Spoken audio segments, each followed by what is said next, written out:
Hallo und herzlich willkommen zu diesem neuen Video auf dem TMS YouTube Channel. Leon ist back und ich habe euch wieder ein wunderbares neues Feature mitgebracht von TMS Webcore für die aufmerksamen Blogleser von euch. Ihr habt es wahrscheinlich schon gelesen und zwar geht es heute um Unit-Testing, denn TMS Webcore hat eine neue Funktionalität fürs Unit-Testing extra eingebaut.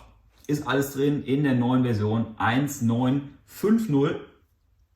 Dann gehe ich mal in meine IDE, in meine Delphi IDE. Ich nutze mittlerweile Alexandria, da läuft ja TMS Webcore auch. Und gehe auf Datei neu, weitere TMS Web. Das kennt ihr alles schon. Hier könnt ihr könnt ihr alle möglichen TMS Web Anwendungen erstellen. Und jetzt neuerdings auch die TMS Web Unit Test Anwendung hier unten. Ich mache da mal einen Doppelklick drauf und ich speichere mir die Anwendung direkt ab. Und weil ich da gleich auch noch was ändere, einfach nur mal so. Und dann wollen wir uns doch erstmal vielleicht anschauen, was hier überhaupt erstellt wurde für uns. Also, was wurde erstellt? Ich fange mal an, ganz grundlegend mit der DPR-Datei. Und was sehen wir? Wir sehen nichts, denn die Datei ist im Prinzip leer. Also, das Projekt, das Basisprojekt, was für euch hier erstellt wird, ist wirklich ein Projekt, das für euch am einfachsten ist. Okay? Also wir wollen das so machen, wir haben uns das so gedacht, ihr erstellt ein Projekt und ihr könnt einfach anfangen. Ihr braucht euch um nichts zu kümmern, ihr könnt einfach anfangen im Prinzip zu programmieren und ihr könnt auch nichts kaputt machen, denn hier ist ja nichts. Okay?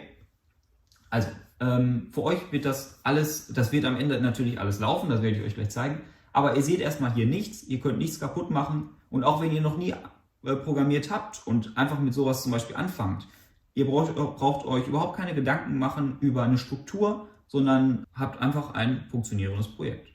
Okay, gut, dann gucken wir uns noch die legendäre Unit 1 an, was hier passiert. Und zwar haben wir hier, oder ist hier bei so einem Standardprojekt einfach mal so ein Stub-Test, sage ich mal, vorgefertigt. Okay, also so ein grundlegender Test, erstmal damit man nachher was sehen kann. So. Und was sehen wir hier? Wir haben einmal eine Testklasse und in dieser Testklasse können wir nachher Methoden definieren, die ausgeführt werden zur Laufzeit.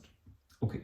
Und damit eine Testklasse oder eine Testklasse ist, hat sie einmal das Attribut TestFixture und sie muss auch noch registriert werden. Das Ganze ist hier oben auch sonst nochmal erklärt. Sie muss registriert werden im Initialization-Teil. Und da wird einfach von dem Unit Testing Runner Register Class aufgerufen mit unserer Klasse. Also auch ganz easy. Müsst ihr nur darauf achten, dass ihr das wirklich macht. Ansonsten werdet ihr zur Laufzeit nicht so viel sehen. Also ganz wichtig, registrieren. Gut, dann gibt es Testmethoden, die auch ausgeführt werden sollen. Und was zeichnet diese Methoden aus? Sie sind einmal im Published-Teil, nicht im Public-Teil, wichtig, nicht im Public-Teil, sondern im Published-Teil. Und zusätzlich hat sie das Test-Attribut. Das heißt, ihr könnt auch Methoden einfach im Published-Teil definieren, kein Problem. Und sie braucht aber trotzdem noch das Test-Attribut. Okay, gut, dann gucken wir uns mal an, was hier passiert in der Methode. Und zwar gibt es hier ein assert.aequal, sowas kennt ihr dann auch schon aus anderen Test-Frameworks wahrscheinlich. Einfach mal mit der 42 und into-string 42. Klar, die Antwort auf alle Fragen ist 42, also wird es auch hier sein. Und schauen wir uns mal an, ob das Ganze funktioniert, beziehungsweise wie das Ganze überhaupt aussieht. Das Projekt wird dann kompiliert und auch sofort ausgeführt und wir sehen erstmal unsere Webseite. Eine richtig schöne Webseite, muss ich sagen, wirklich modern gehalten. Hier ein schönes Dark Theme und jetzt kommt der Hammer, sie ist auch noch mehrsprachig. Das zeige ich euch nämlich jetzt. Wir haben hier oben ja diese Menüleiste, hier kann man den Test starten. Hier oben das Theme auswählen, das ist jetzt erstmal dunkel, weil mein Windows dunkel ist. Also wenn ich das hier aber auf hell umschalte, dann ist es hell und es ist wieder dunkel. Okay, und die Sprache ist Deutsch, weil mein Windows wieder Deutsch ist. Das heißt, das stellen wir für euch schon perfekt ein, dass das auch direkt passt. Wenn ihr jetzt aber natürlich ein anderssprachiges Windows habt, dann ist es natürlich auch in einer anderen Sprache. Gut, und welche Sprachen haben wir für euch? Wir haben richtig viele Sprachen für euch, muss ich sagen. Da ist für jeden was dabei, wollte ich gerade schon sagen. Also da ist wirklich alles dabei. Nämlich Englisch, Deutsch, Französisch, Niederländisch, ganz wichtig, Japanisch, Portugiesisch und auch Spanisch. Japanisch zum Beispiel hat mich etwas auch beeindruckt. Das sieht für mich jetzt etwas lustig aus. Ich nehme mal zurück auf Deutsch. Ich glaube, der ist es. Und zusätzlich sehen wir hier auf jetzt hier im unteren Teil auch noch zwei so Bereiche, sage ich mal. Ein Bereich, der linke Bereich ist zum Auswählen der Tests, welche wir nachher laufen lassen wollen. Da haben wir ja jetzt unsere TMI Test Class Unit 1, die ich ja eben erstellt hatte. Oder die vorerstellt war, das wollte ich sagen.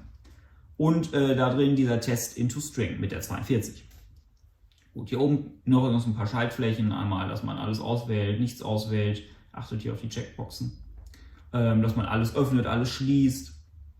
Und auf der rechten Seite auch nochmal. Auf der rechten Seite werden wir nachher unsere Ergebnisse sehen. Gut, ich führe den Test einfach mal aus. Und der funktioniert auch direkt. Und was sehen wir? Wir sehen, dass der Test into String grün ist, hat einen grünen Haken, der hat also geklappt. Und die von der Klasse, das ist auch noch grün, denn alle Tests in dieser Klasse haben funktioniert. Okay, jetzt zeige ich euch noch, wie man selber auch einen Test schreiben kann. Beziehungsweise ich schreibe für euch mal einen. Und zwar kann man das jetzt natürlich in dieser Unit machen, aber man hat ja manchmal auch mehrere Units, man möchte mehrere Units haben und dafür kann man auch das direkt, gibt es auch einen Wizard, sodass man das direkt erstellen kann. Und zwar wieder hier in dem Erstellen-Dialog gibt es jetzt auch den TMS Web Test Case. Da mache ich einen Doppelklick drauf, dann wird eine Unit 2 erstellt, wird dem Projekt hinzugefügt und enthält jetzt die TMI Test Class Unit 2 und auch mit diesem Basistest. Und ich speichere das Ganze auch ab, einfach mal hier drin. Und jetzt bearbeiten wir das Ganze mal. Also jetzt mache ich mal den Test into String, den mache ich mal kaputt. Und, beziehungsweise was ist kaputt? Ich füge mal noch was hinzu. Das Assert kann man mehrmals aufrufen in einer Methode. Da mache ich jetzt mal eine 43 raus, dann wird der ja schief gehen. Und was ich auch noch mache, ist, ich raise mal eine Exception. Einfach mal so eine Exception. Jetzt können wir uns gleich mal angucken, was passiert. Führe ich das Ganze einfach mal aus. Wir sehen jetzt, also mehrere Tests werden ausgeführt in einer Methode. Wir sehen, es gibt jetzt zwei Klassen, nämlich einmal die Unit 1 und die Unit 2. Jeweils mit der Test into String. Und wenn ich das jetzt ausführe, dann sehen wir von der Unit 1, es klappt weiterhin, da habe ich jetzt ja nichts verändert. So, und an der Unit 2, an dem Unit 2 Test, der klappt insgesamt nicht, weil es hier Tests gibt, die nicht klappen. Und das erste Assert klappt, das war ja das mit der 42. Und dann habe ich einen hinzugefügt, erwartet 42, das Ergebnis ist aber 43. Das klappt nicht, also ist der rot. Und der letzte, der klappte auch nicht, denn da kam eine Exception, das war das Race. Das klappt also auch nicht. Also haben wir hier jetzt sozusagen 3 Tests, die ausgeführt werden und da geht es jetzt darum, die zu beheben, sozusagen.